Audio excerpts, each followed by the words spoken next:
Here we are, GladrapChannel in Auckland, New Zealand on the 24th of November. With me I got champ and winner, Floyd Masson. Tell everyone how you're feeling after that fight tonight against Smiley. Oh man, feeling pretty tired. He's caught me with some good shots, so I got a sore jaw. Got me with a good body shot in the second round, and it was just pretty hard to, breathe through the whole fight. So yeah, got a sore ribs, sore jaw, tough fight, and yeah, man, it was exactly what I wanted though. I knew he was going to come in being strong and tough, and I wanted someone that would, stand there and have a fight. So yeah, I got what I wanted, I guess, and man, I got full respect for Smiley. He was one tough boy, and I've got heaps of respect for him. Now tell us about the nickname too. It's on your arm, BOD. What does BOD mean and stand for?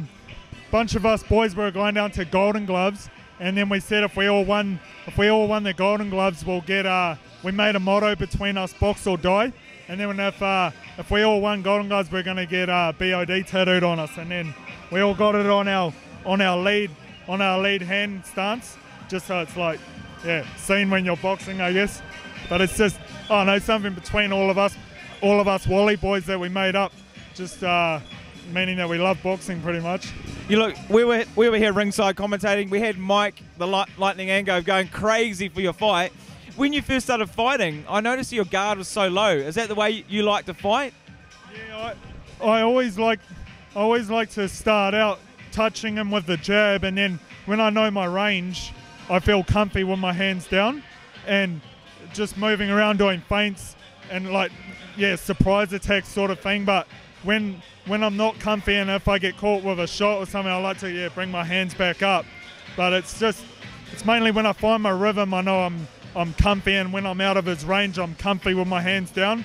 But when I get in his range, I want to try bring my hands up. But I made a few mistakes tonight, but I guess live and learn. What we notice as well is that usually when a fighter's walking another fighter down, like he was tonight, the fighter walking the other guy down is winning. But he was trying to walk you down, but you were going on so many angles. You were taking to him with the dynamic angles and the way you move.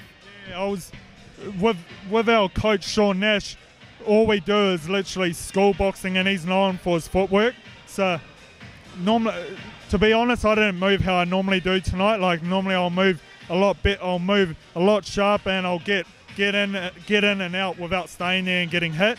But as soon as I got hit tonight, sometimes if I get hit with a good shot, I want to just stand there and trade with him a bit.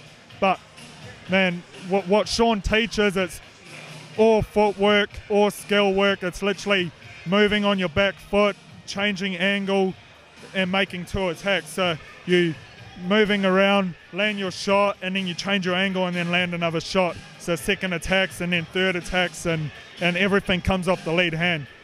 We certainly saw that in the ring tonight. Now what's next? I know that you said you're based in Perth. You're jumping back on a plane soon. You're going to squeeze one more fight in before the end of the year? Yeah, definitely.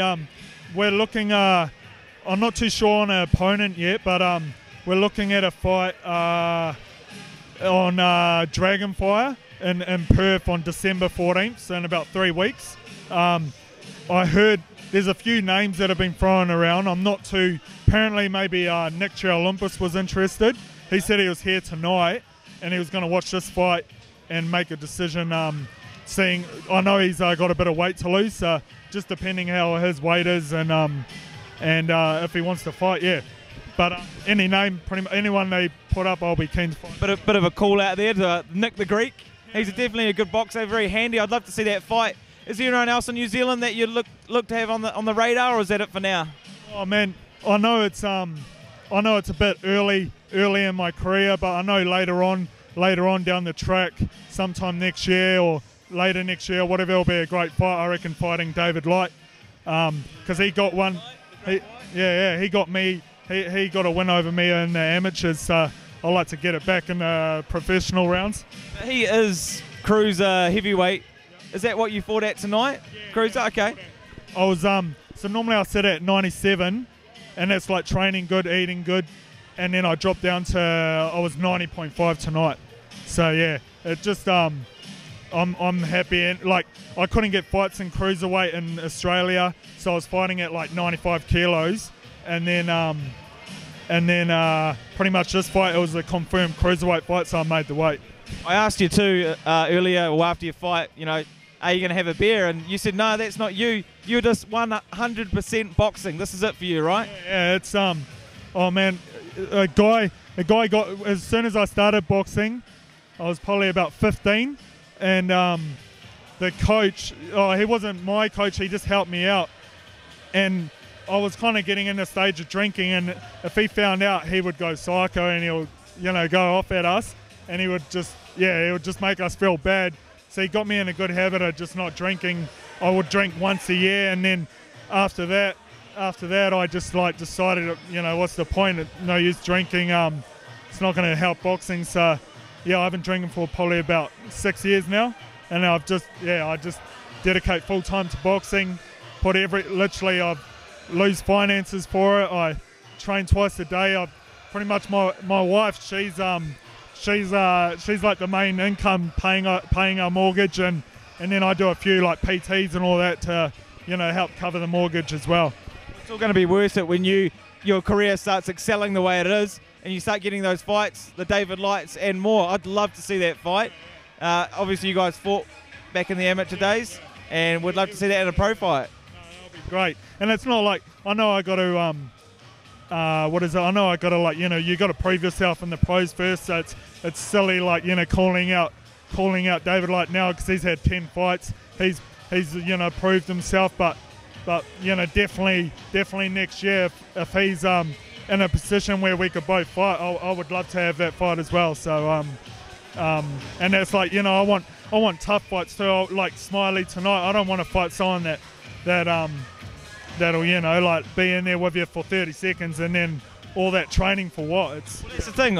I didn't know, and I'll be honest, I didn't know too much about you tonight before I saw you ring, and I thought, wow, who is this kid? And then when you started getting the better of Smiley, I thought, shit, you know, you're one to watch out for. And seeing you here tonight, calling out the, you know, possibly potentially Nick the Greek, David Light, we're looking forward to seeing your future unfold. Is there anything else you want to say to everyone else watching around the world? Oh man, just pretty much, you'll see me be a world champ one day, and man, I've dedicated everything into it, and I appreciate all the support back from Perth and all the boys from TA making their trip here tonight. And yeah, I'd like to thank Gladrap. You guys are legends. I always watch your guys' channel over in Perth, so everyone jump on board and like their page. And I'd like to do a huge thank you to this guy called Missy. He's a great Tongan bloke over there. He's honestly helped us when we arrived here.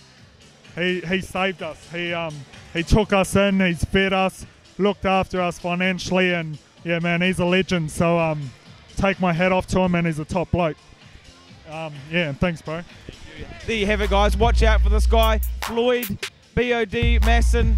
He's coming for you, New Zealand fighters, worldwide fighters. Thank you.